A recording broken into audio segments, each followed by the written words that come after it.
प्यारे बच्चों, जय हिंद।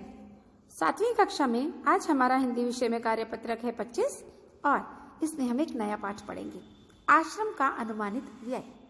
बच्चों, क्या आपने कभी किसी समारोह का आयोजन किया है, यानी तैयारी की है, जैसे जन्मदिन, पिकनिक आदि का? तो आप जानते ही होंगे कि ऐसे किसी भी समारोह के आयोजन हेतु योजना बनानी पड़ती है, तैयारी करनी पड़ती है।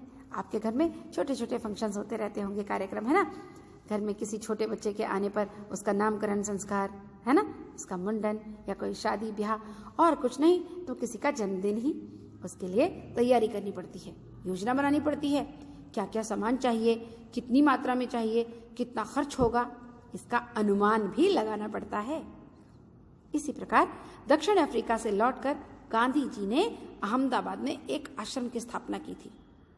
तो उसके जो प्रारंभिक सदस्य थे, जो शुरू में वहां सदस्य रहेंगे, और उन्हें क्या सामान चाहिए होगा, इसका विवरण हमको मिलता है इस पाठ में, आश्रम का अनुमानित व्यय। तो इस पाठ में जो गद्यांश है, इसको देखते हैं और जानते हैं कि हमने क्या सीखा। गांधी जी ने बनाया था इसका अनुमानित व्यय, इसकी एक सूची। उन्होंने लिखा, आरंभ में जो संस्था है यानी आश्रम, इसमें 40 लोग होंगे। कुछ समय में इस संख्या के 50 हो जाने की भी संभावना है। हर महीने औसतन 10 अतिथियों के आने की संभावना है, यानी हर महीने में कम से कम 10 लोग होंगे जो बाहर के आएंगे। इनमें 3 या 5 तो सपरिवार होंगे, यानी उनके साथ लोग भी होंगे। इसलिए स्थान की व्यवस्था ऐसी होनी चाहिए कि परिवार वाले लोग अलग रह सकें और जो अकेले आएंगे वो एक साथ। इसको ध्यान में रखते हुए 3 रसोई घर हों और मकान कुल 50,000 वर्ग फुट क्षेत्रफल में बने तो सब लोगों के रहने लायक जगह हो जाएगी। इसके अलावा 3,000 पुस्तकें रखने लायक पुस्तकालय होना चाहिए और पुस्तकें जिन अलमारियों में रखी जानी चाहिए, अलमारियां भी होनी चाहिए।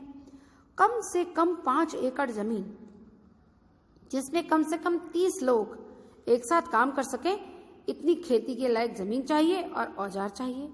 उन औजारों में कुदालियों, फावड़ों और खुरपों की जरूरत होगी। तो देखिए, एक आश्रम के बनने में क्या क्या चीजें जरूरी होंगी, इसके बारे में सब सोच समझ कर चलना पड़ता है, तभी आप कदम उठा सकते हो, वरना सब कुछ गड़बड़ हो जाता है। अब यदि हमें यही ना पता हो कि हमारे घर में जन्मदिन है बच्चे का और कितने लोगों ने आना है, और हम भोजन कम लोगों का बना दें, लोग ज्यादा आ जाएं, तो हो गई ना गड़बड़।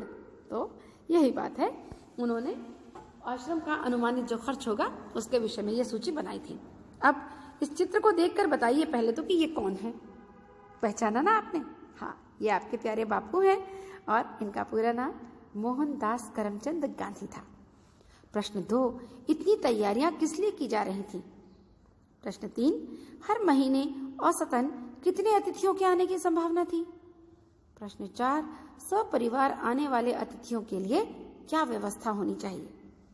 प्रश्न 5, एक गतिविधि है, क्या आपने कभी बागवानी से संबंधित कार्य किया है अथवा किसी को खेती करते हुए देखा है? अगर देखा है या खुद काम किया है तो इस आधार पर आप बताइए कि खेती करने के लिए कौन कौन से औजार चाहिए। आप उसकी एक सूची बनाएं। तो बच्चों, जल्दी से आप इस काम को कर लें और अपनी मीनाक्षी मैडम तक पहुंचा दें।